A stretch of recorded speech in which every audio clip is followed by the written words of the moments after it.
You are a match. Reflect on this, and intellectual twinkles of connotations and connections will surely spark. What a word and what meanings it produces. If one sees oneself as a physical match, one could think of one's body and mental and emotional faculties as a tool one may use to spark a certain type of fire. A match is a commonplace object, but with a great potential, and so similarly one may see oneself as a common human soul or being, incarnated along with billions of others, but in its nature there lies the potential of fire. Now, fire can be destructive, and destruction is certainly one of its infinite potentials. But fire is also life-giving and rejuvenating. It allows for rebirth and renewal. In its purest form, fire is light, and light has a spiritual side to it. Light brings consciousness to darkness.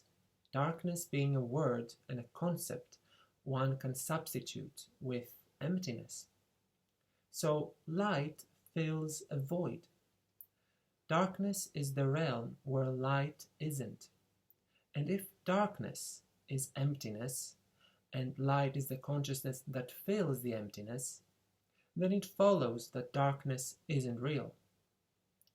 Emptiness's unreality stems from the fact that there is nothing there, nobody to observe this emptiness, this darkness.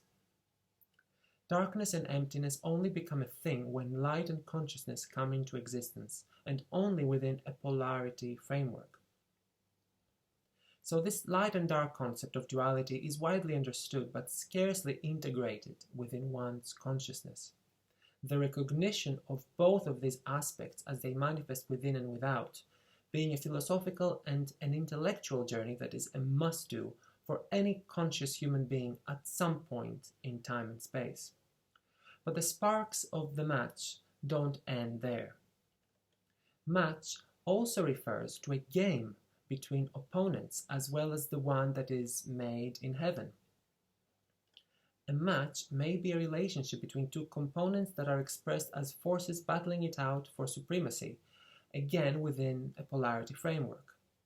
It can also be said that all that one experiences without is a match for what lies within. Life can be particularly challenging in its catalyzing action, but the axiom of the match, if we can call it that, means that we are given only what we can be a match to.